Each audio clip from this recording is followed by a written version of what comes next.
Let me tell you something right off the bat. Nothing prepares you for the way a stranger can crash through the most sacred moment of your life and just try to torch the whole thing. You could be in the middle of holding your newborn daughter, your heart exploding with love, and still somewhere out there, a Karen in a pink tracksuit is just dying to make herself the main character. You think I'm kidding? Strap in, because this isn't a cautionary tale, it's a full-blown storm. The night it all started, I was deep in some ridiculous dream, probably hooping with talking squirrels, when our baby time ringtone went off at 2:17 a.m. My heart nearly jumped through my ribs. Simone, my wife, was already awake, hand on her belly, calm as ever. "It's time, baby," she whispered. And let me tell you, I tried to play it cool, but I went from Olympic sprinter to Mr. Bean in 2 seconds flat, tripping over bags, banging my knee, grabbing keys, forgetting the keys, all that. We'd planned for everything. Bags by the door, playlist ready, hospital route down to a science. But nothing can prep you for the real thing. On the way to St. Jude's, my knuckles turned ghost white on the wheel, but Simone just breathed through the pain, steady as a drum. The nurses were angels, no other word for it, got us into room 308, big window, all those beeping machines, and a chair for me that I knew I'd never sit in. For a little while, it was just anticipation, love, and that soft hum of a hospital in the middle of the night. Then, right as I was convinced we were in a bubble, in comes the devil herself, Judith Albright. Picture a woman in a blinding pink tracksuit, hair helmeted in place, holding a clipboard like it's a sword. She just oozed that "I run this place" vibe. I'd stepped out for a truly miserable cup of coffee, burnt to hell of course, and on my way back, Judith locked eyes with me like I was shoplifting a baby. I tried the universal "not today" head nod and ducked back into the room. Next thing I know, she just waltzes in. No knock, no courtesy, like she's checking on livestock. "I'm Judith Albright, patient advocate," she says, eyeing Simone, ignoring me, asking all these loaded questions, making notes on her clipboard, and acting like my jacket on the chair is a biohazard. Now I've been stared down plenty in my life, but something about her made the hairs on my arms stand up. Simone, being gracious even in pain, tried to answer politely, but it was clear Judith wasn't here for Simone's comfort. She was here to scope me out. "And you are?" she demanded, that tone like I'd just wandered in off the street. "I'm her husband, the father, her birthing partner." I had to spell it out. She wrote it down like she was reporting a suspicious package. She left with a warning about noise and disruptions. The air felt colder after she closed the door. Simone asked, "Who was that?" And all I could say was, "I got a bad feeling. If only I'd known just how bad it'd get." As the hours dragged on and Simone's pain ratcheted up, Judith kept popping in with these fake wellness checks. Ice chips. We didn't need thermostat checks nobody asked for. Always cataloging everything. Always watching me. Never the white dads down the hall. It was thick racial undertones you could cut with a butter knife. She kept asking Simone, not me, if she felt safe. I was boiling inside, but my whole world was Simone, her hand in mine, her forehead damp, her voice shaky but determined. I just kept coaching her, holding her, doing anything to help. Then during a private moment when we're talking epidural with Nurse Linda, bless this woman, the kind of nurse you want for every hard day, Judith barges in smug trying to check in. Linda's patience finally snaps. "Judith, this is a private medical space." But Judith keeps at it, hinting that I'm somehow coercing Simone. I step in front of the bed. Low voice, deadly calm. "Please leave us alone." She's rattled and Linda boots her out, but I know this isn't over. People like Judith don't let go. They double down. For a while, we get peace. Simone finally gets some rest. The epidural kicks in and I watch her sleep, thinking, this is what matters. I update our families, send sleepy photos, keep all the Judith nonsense to myself, but labor doesn't wait for drama. When it's time, it's time. Simone goes full warrior mode. She's sweat and strength and raw power. I'm right there counting, holding, whispering, and when Amara is born, my God, that first cry, I'll never forget it. Nothing matters but this new little person and the woman who just moved mountains to bring her here. And that's when Judith crashes through our joy. No clipboard this time, just a phone in her hand, and that look, cold, theatrical, dangerous.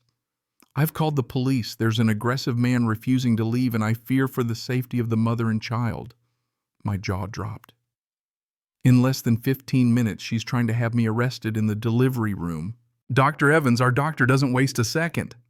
What did you just say? She snaps. Judith doubles down, finger trembling at me. He was aggressive, disruptive. I feared for their safety. I heard screaming lady that was labor, the birth of a child. She's using the sounds of new life to spin a racist horror story.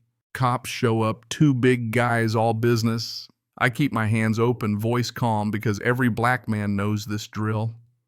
Officers, my name is Jamal Warner. My wife just gave birth. This woman has harassed us all day and is lying. Simone, who just did the hardest thing a human can do, sits up, fires off. He's my husband. He's done nothing wrong. Get her out. Linda and Dr. Evans have my back. We've had to ask her to leave multiple times. Her call is malicious, fabricated. The officers' faces change. They're seeing it. Judith, desperate, tries to spin it.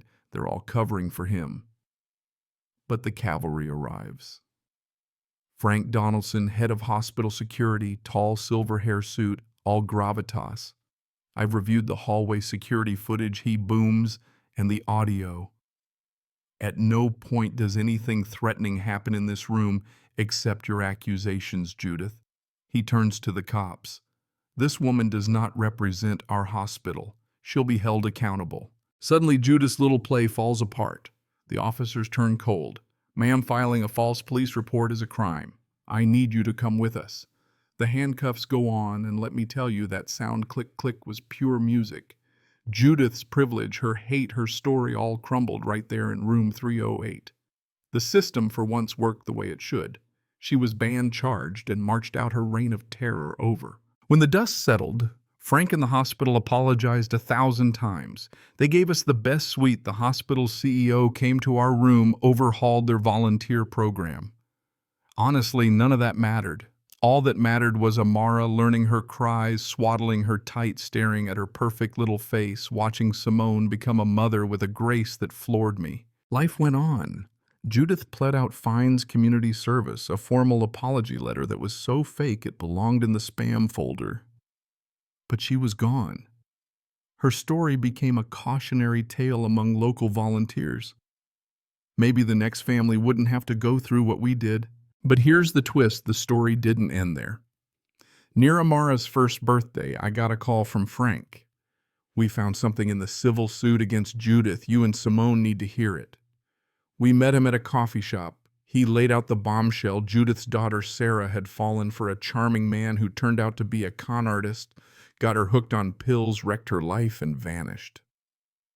Sarah lost her baby, ended up in long-term care, and Judith's world collapsed.